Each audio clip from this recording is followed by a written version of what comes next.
Okay, continuing where we left off with the dragon, I'm going to be cutting down the scales so they look more like this as opposed to the clumps like this. Basically, I left these, just in the general shape of it, just so that I can go back in with a knife and cut these in to where they would be much like on the Carnosaur. So, also need to start flattening out the back end as well.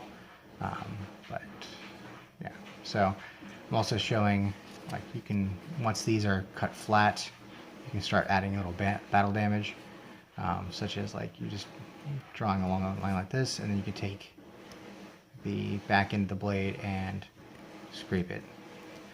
Works also on plastic. Another model we're working on is the rider for the dragon.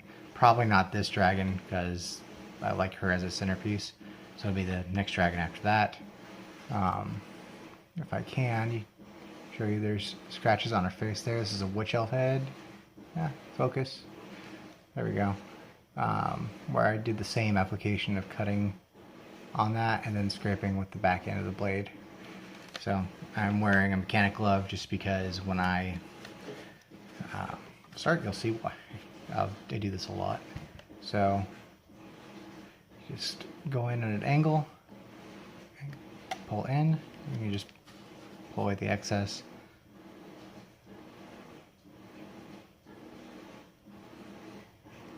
And then if it doesn't come off right away, just cut that way. So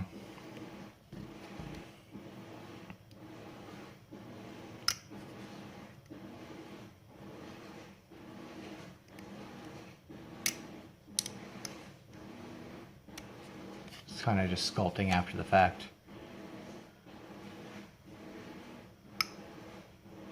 And it saves me from having to worry about getting these lines perfect for when the clay is still wet, basically, or solidifying. So this one, get it more to a point. That'll be fine. Also, remember the paint will be going over this, so you can change the shades according to that.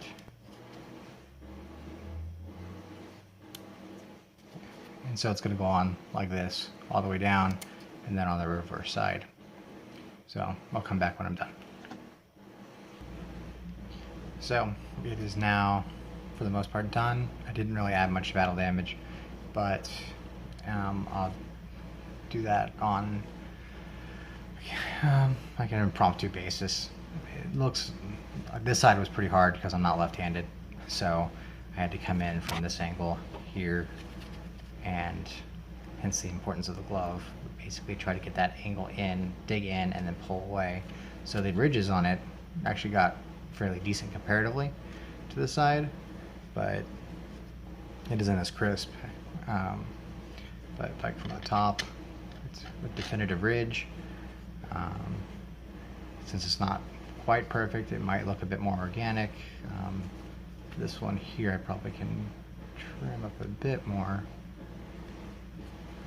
But yeah, so I'm going to work up some green stuff and we'll move on to the next step, which will be blending the back end of this thing. Sorry, that was a knife.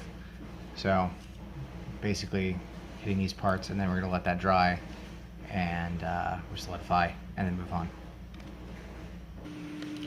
Alright, so I've made up some green stuff and we're going to blend these two areas together. So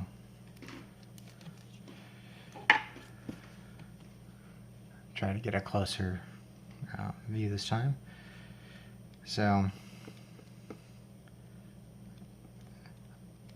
unlike the Croxagore, where basically this is going to be the scales, so we're going to leave off, or basically start where we left off there, because this is the same application. So if you recall from last time, I'm going to blend in and have like a the fin basically extend out to the body. So this is okay to leave excess here, but for now I'm going to peel away extra on the body because that will be a different part of the sculpt. Because that needs to be more like the underbelly here, which is going to still require a considerable amount of work, but for now, just scales.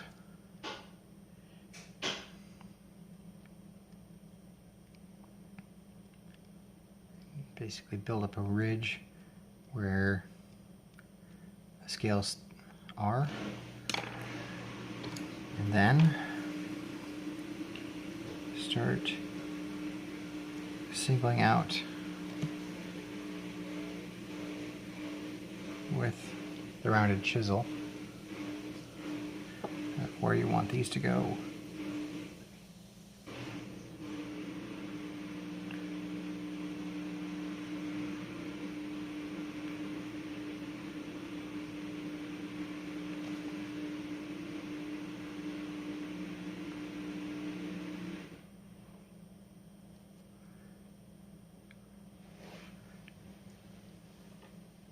So this is going to have to get progressively smaller as we work along.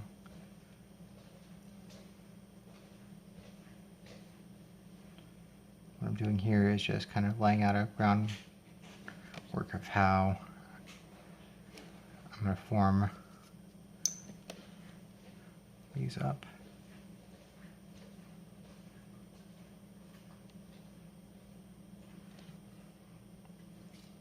Since I'm zoomed in, I'm trying to keep it in picture. Also, I'm breaking off the fingers and toes because those were all broken apart to reposition them.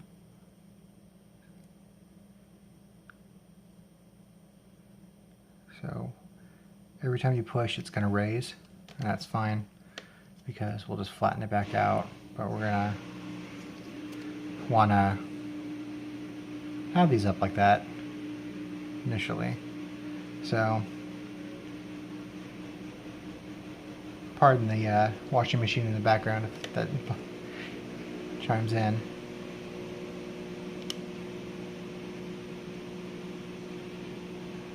But you can hear it rather.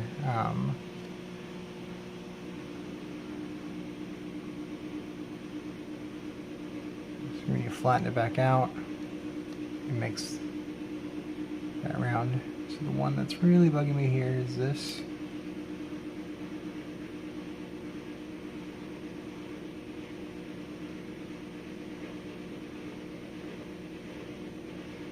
There we go. So for the, go back.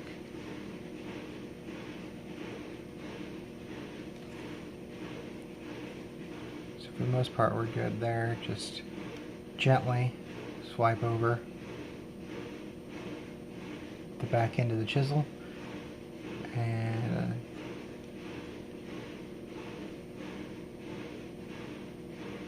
just add small definitions where you can. We can also do going with the pointed chisel and make those nudging corrections. Or if you wanted to, you could take your knife edge, do the same, or yeah, push pen would also be very good. I don't know where mine went. Mechanical pencil. But, yeah, so that's basically going to do it for that end. So, risking what we just did, we're going to do the other side. So, careful not to grab it by the same area. Taking a bit of Greenstuff. I almost just ruined what I had done.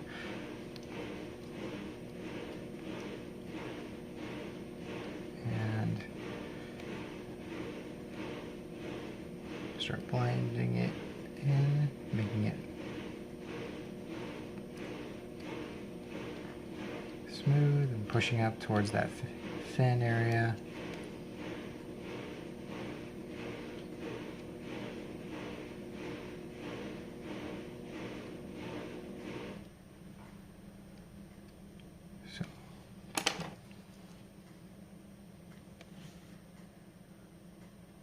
Sorry if I keep going off center.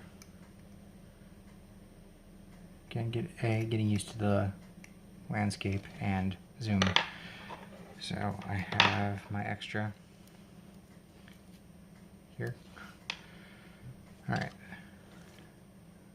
back in, clean up where I cut off the excess, push it back up so we have more bulk in the area we're actually sculpting. This area too will also be the same, but we'll deal with that later because the legs are a little bit different because they have those lines in them. So we're gonna have to try to blend it in with that, so we'll deal with that later. But for now, again, pointed chisel. Same thing works with like cobbled streets. Just doing zigzags at first to get an idea of where you're going to have everything. So this starts off a lot smaller than on this side, just based on where we cut it. So this is where that push pin probably would be a good idea.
So I started smoothing it out just to see where I was at with some of these.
So looking to see if I have my tool, push pin.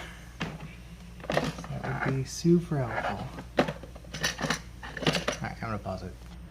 Okay, got one. So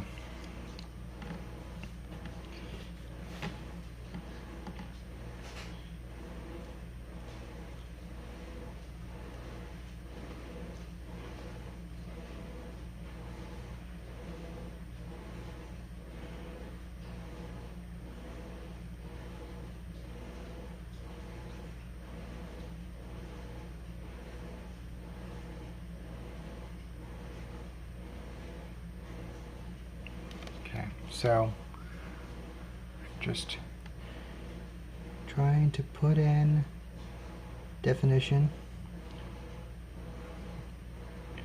because I can't really get the rounded chisel in there. You can also just draw tiny circles or shapes of how you want them to show up. And then whatever like sticks up, you can just push it back down with the pen.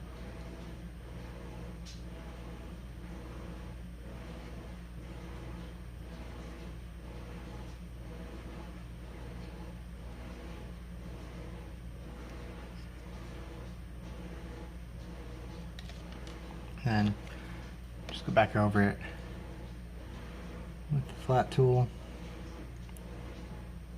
or sorry, the rounded chisel, to give it more of that shape. So this side, a lot neater than this side, but I would call that serviceable.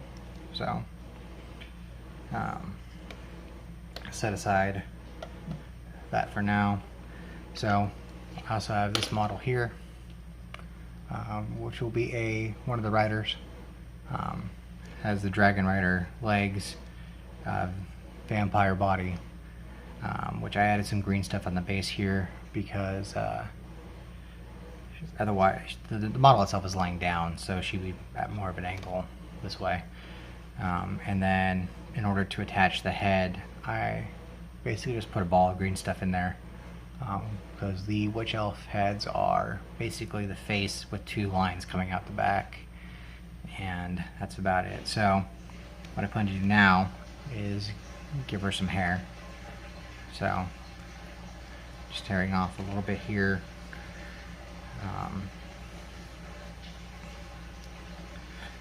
Normally I wouldn't put it on when it's already on the model, but I wanted to test out how it would look, and I got a bit overzealous and glued it in.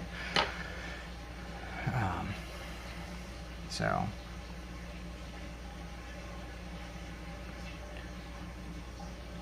see this, we're going to feed it around, use the push pin again. Stick it on top of the head. If it'll let me. Oh, never mind. One moment. Okay, well, I seem to have remembered incorrectly. So what I'm going to do is take this and drill into the green stuff. I've already marked with a pen where I want to drill. That'll be a good guide here. So what I'm going to do is just drill into the green stuff to get the hole started, because I couldn't push it with the pen.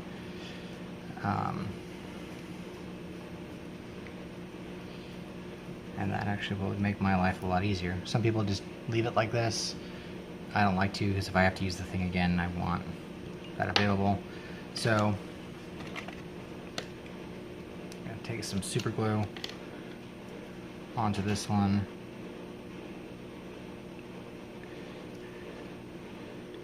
Head locked up. So super glue just can be ripped off later. Just going to stick her head on, and we'll let it dry. Okay, it is now dry. Head is stuck on. Oop. Try to get refocused. So now that we're actually able to work pretty easily, because I was wrong about the super glue or having it glued on, we're just gonna stick the green stuff there, using rounded chisel to push because of the angle we're happy to go in on.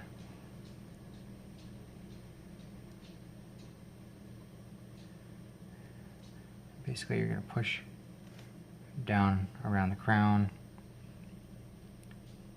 and then combine these two together for the hair.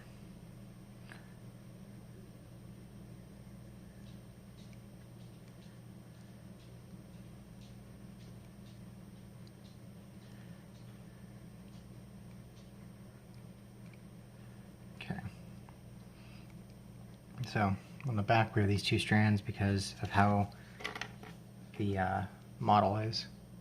The hair's going to have to wrap around the sides, so we will work these off to the sides here.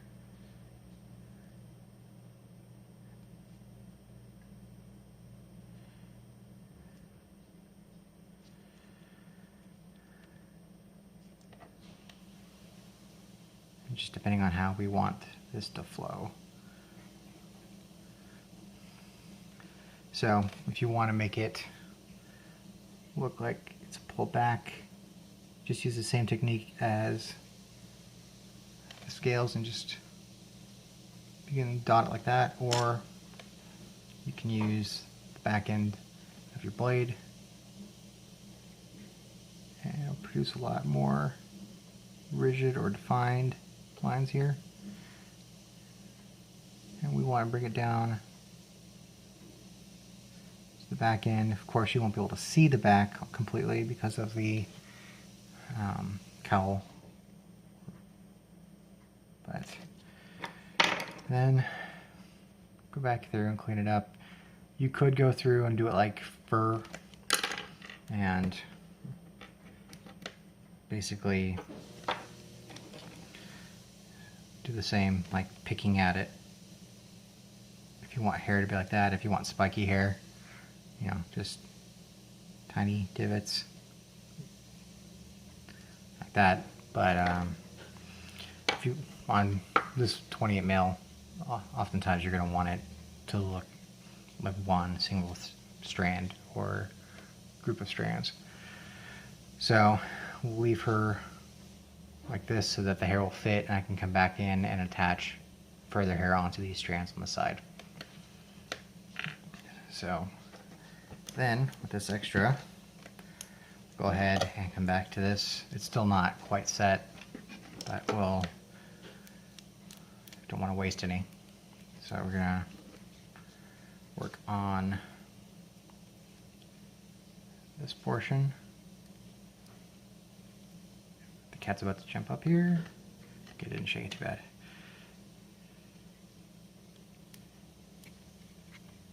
Careful not to touch these areas.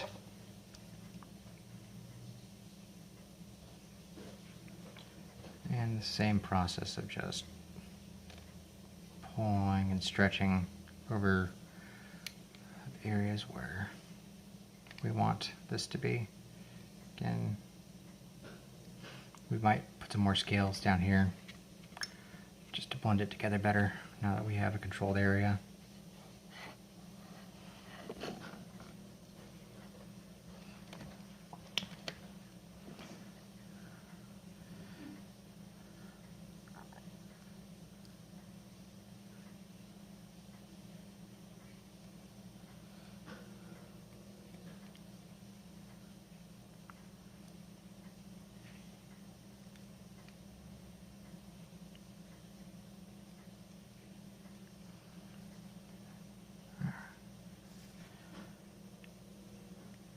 The green stuff itself is hardening, so it's getting harder to push and pull.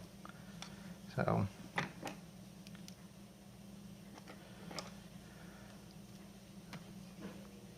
you can also use your finger, which this will have more strength behind it. Okay.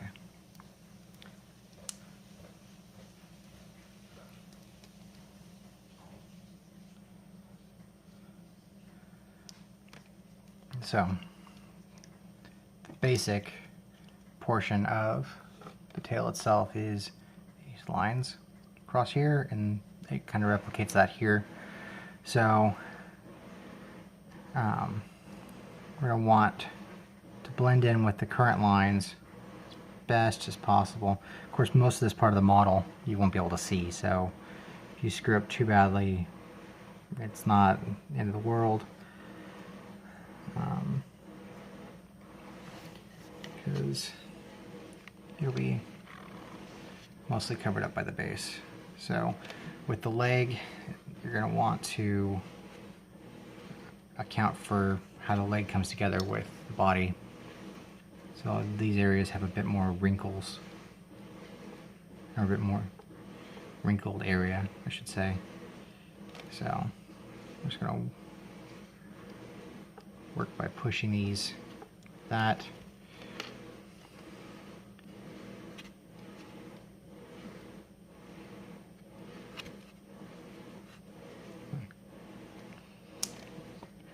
Same thing over here.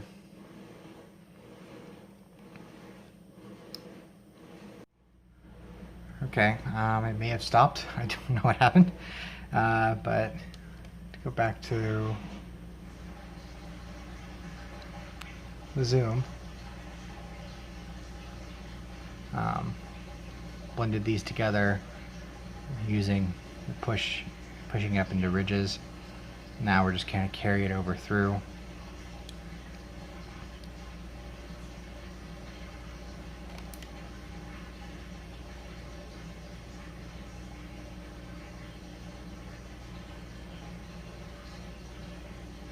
trying to line up with what this sand has. We don't want to make anything too peaky, just because it won't look right.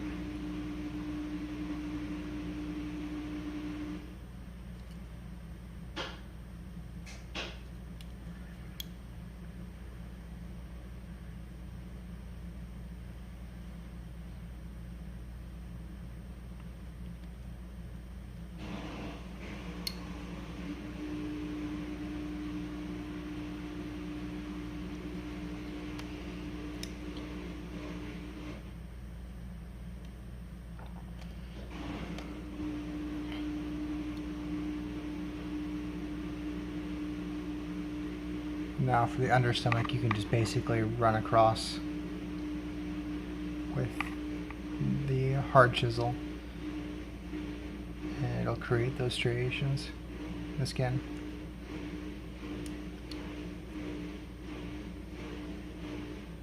So there you go.